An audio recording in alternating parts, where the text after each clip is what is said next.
Hey everyone, welcome to Tattoo Masters Academy UK, where we are going to be looking at today's tutorial of our mini little ghost. So this is going to cover our lining, it's going to cover a little bit of colour packing and also some soft shading.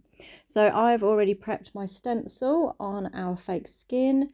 And as you can see, I've just applied a little bit of petroleum jelly just for a little bit of glide, but also on fake skin, it is mainly so I can wipe away the ink.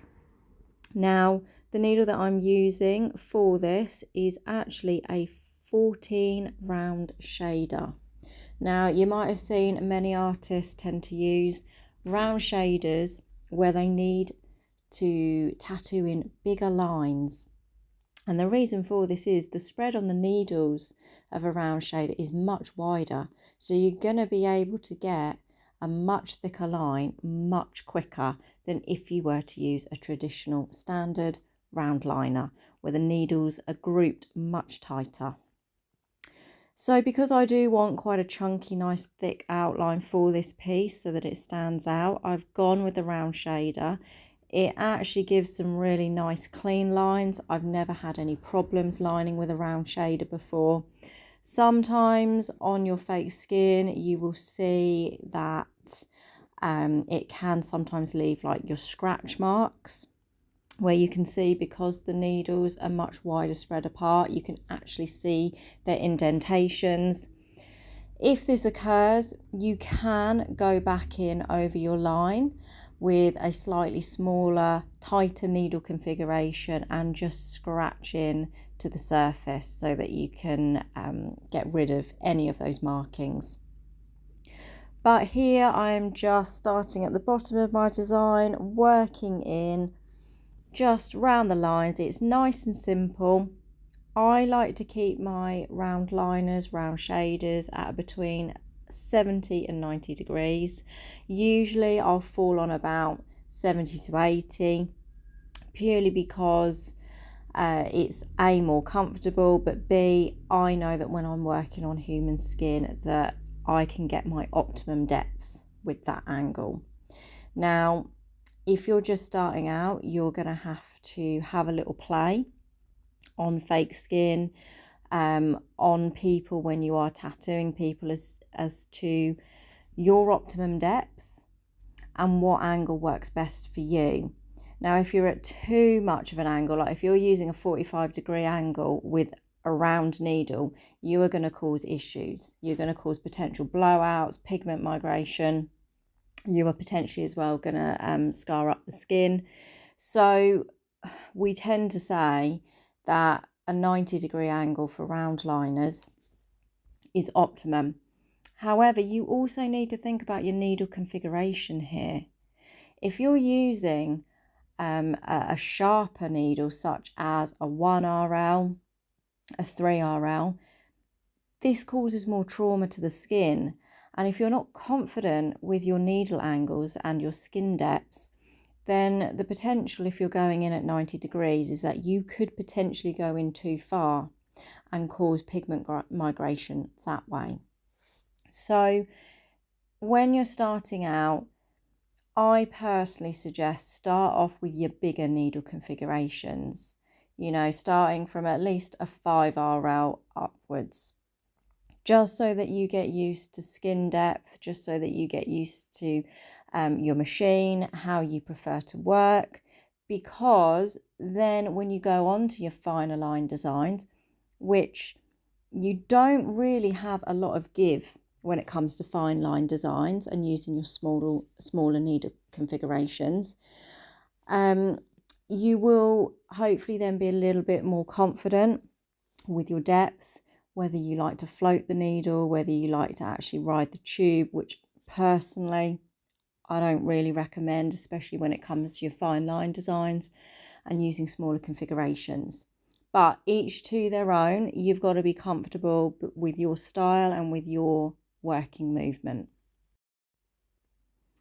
So here you can see I'm just going around the eyes. I have actually swapped my needle over to a 5-round liner here, purely because I want to get a little bit more detail in the smaller circles as well, I can just fill those in nice and quickly using tight circular motions just to colour pack my ink into there.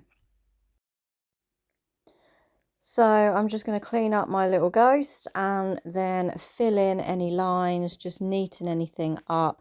And when I'm doing this, and if I were to do this on human skin, I would obviously be going at a much lighter pressure on the skin if I needed to go over any lines. And also I would be turning my voltage down. Now, the voltage that I had my machine set to when working with my 14 RS would have been much higher because I want my machine to pack a little bit more punch. So I was running my machine at about an 8.5 for slightly thicker lines and turned it down to 7.5 when switching over to the 5RL. And I will keep 7.5 when it comes to colour packing. It seems to work well for me and also for small areas as well. I've got the eyes to colour pack here and just the bottom of the ghost as well once I've gone round the lining. And bear in mind the size of your piece, bear in mind where it is on the body that you're going to be tattooing, and also the client's skin, how healthy it is. That will affect what you will have to set your machine up as and the voltage. Also, the throw or the stroke of my machine, I will always have the stroke higher for my lining than I will for my soft shading. And I will have it around about in the middle for colour packing. So my machine is a Fold Pro. It goes up to about 4.2 stroke. If your machine doesn't have an interchangeable stroke, which is common for the ones that are slightly cheaper, they usually set them at around about 3.5, which tends to be a fairly good all-rounder. You can tend to do a little bit of shading, you can tend to do a bit of fine lining. I would say if you are doing more traditional pieces, neo-trad, your bigger, thicker lines, you are going to need a machine that can pack a bit more punch for your lining. So with the throw, I tend to have mine at about 3.9 when it comes to my lining. I'll turn it down for my soft shading, down below 3, usually about 2.5 if I want soft shading. And when it comes to colour packing, I do tend to have mine at around about a 3.5, 3.7. You've got to play with your machine because it's not just about the settings, it's about your hand speed. Okay, so your hand speed and working alongside your machine, you need to be comfortable with that. I work fairly quickly, so I set my machine so that actually my machine at points helps me to slow down and impact more into the skin. If you work quite slowly, you might find actually that if you set your voltage a bit higher or your stroke a little bit higher, you might find that it helps you to not go too deep into the skin and actually cause more abrasions if you're working super slow. You've got to figure this out and make sure that you're comfortable and also that you're getting the best results. You're only going to know that through practice, practice, practice. So here I've decided to swap over to a 5RS needle to colour pack in the eyes and also colour pack in some of the shadowing at the bottom of the ghost. I've decided to do this. You could potentially get away with using a round liner to colour pack in small spaces, such as I did for the little ghost's mouth. However, it is much safer and much more comfortable for the client and their skin if you do switch over to a shader. You will also find that you get the colour in there a lot quicker. So my personal recommendation, even though I've seen, plenty of artists still colour pack with a liner, especially small areas, personally I do tend to switch over. Now I will be switching over to a mag needle to do my soft shading, but I have to say for small areas, especially circular areas, using a round shader will just get into those circular crevices, and using tight circular motions will just colour pack in an area, a small area I should say, quite quickly. So when lining, I would use my kitchen towel just to dab any excess ink off the area rather than wiping, so that I don't get rid of my stencil, so that I don't smudge the area and I can see what I'm doing. It's every artist's worst nightmare when you give it a wipe over. You can't see where you're going with your stencils because you've smudged it. So dab when it comes to doing your lining. But now that I've got all of my lines in, I'm quite happy to wipe over. When working on skin, you'd be wiping over with a green soap, an antibacterial wash. When on fake skin, I am just using petroleum jelly, and I'm rubbing in petroleum jelly onto the fake skin. I've got a spatula that I decant the product onto, and then I keep wiping over with that. If you really struggle with getting excess ink off of your fake skin, even some of the stencil that might still be visible, you can use warm soapy water to try and rinse and scrub your fake skin. Or I have heard that some fake skin companies say using watered down bleach around the area. Personally, I've not tried this, and I wouldn't be putting bleach over my work, but I'm assuming if you're putting it around the areas of your designs just to try and get rid of any excess you might have wiped onto there, then potentially I can see that that wouldn't do any harm. So here I'm just sticking with my 5 round shader, just filling in all the little bits of depth that I need before I'm going to then start moving on with my shading. So it's really important when you are colour packing. Again, it depends on the colour, depends on the skin, depends on the area and how large you're working. But small, tight circular motions which you are overlapping will ensure that you get a more even look. What we don't want to be doing is sort of loose circles. You're not overlapping the area, and of course then you're getting lots of striations or marks where you can clearly see that you've not colour packed properly, you've not pushed it into the skin. Now, I am a huge advocate for working slightly gentler, and then if I need to go back over, go back over. Now, I know that there are sort of two sides with that. One, obviously, you are slightly prolonging the experience for your client. However, I tend to find that it does cause less trauma for my clients' skins. So I do advocate this as well when you're first starting out, especially with lining. I would much rather you work slightly lighter and potentially had to go over and scratch in your lines with a slightly smaller needle if you haven't got it in straight away, then you go too hard, too deep, and cause your major blowouts and potential scarring of the skin. Now, if you've overworked colour, or if you've overworked somewhere that you are colour packing, that can again cause potential scarring. It can cause the colour not to heal correctly. So I would much rather make sure that I've potentially gone in slightly lighter, yet overlapped all my marks, covered the area that I need, and then potentially have to go over again very lightly so that I get a nice consistent depth of colour. Once you've been doing it for a while, as I say, you will be used to your pressure, you will be used to working on lots of different skin types, lots of different ages, lots of different areas that you'll be tattooing. So you'll get to know what's an optimum pressure, and you'll get to know what works well. So I'm going to move on to my softer shading now, where I'm going to be changing over to my Magnum needle. So here I'm using a 5 mag.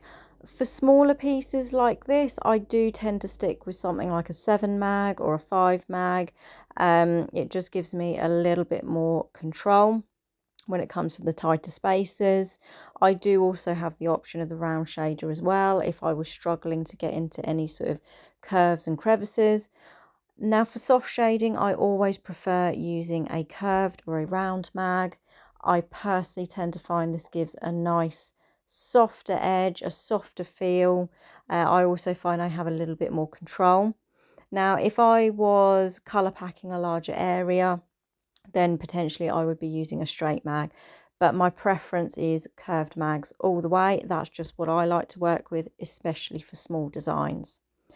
Now, I also have my pot of distilled water.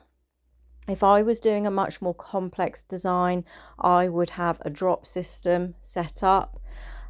Usually my drop system is I have my neat black, then I will have 2 drops of black, 4 drops, and so forth, depending on the piece that I'm doing. So this is quite a nice simplistic piece, so I haven't got a complicated drop system here. I just need to make sure that I've got my slightly darker grey, and then I've got a slightly lighter tone there as well to contrast against the black. Now, I don't want to be doing a much more complicated drop system here, purely because I don't want the design to be overcomplicated. When you have a little design like this, which is very, very simplistic, it looks much better if you can try to actually nail the techniques, such as your lining, your colour packing, and not to actually overcomplicate your shading. The danger, and what I do tend to see a lot of when people are starting off as apprentices, or they're starting off with their designs, is that the smaller pieces and your flash pieces that you tend to create, I do tend to find that people overcomplicate them, and they think that the more shading that goes into it, the better it's going to look. And it's actually more about the negative space that you leave that I personally tend to find will pack more of a punch with a design. So when you do have something like, which is really simplistic like this, consider your rules of your highlights, of your shadowing, and of your negative space. Consider that, and consider when enough is enough, because often it's knowing when you need to walk away from a piece that will actually make you a better artist. And the key to this really is preparation.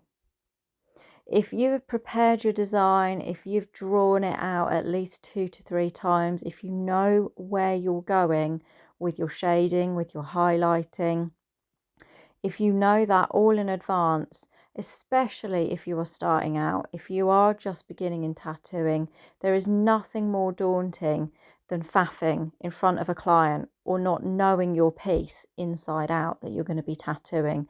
My biggest advice is that you get yourself prepared. Hand stencil if you want to beforehand.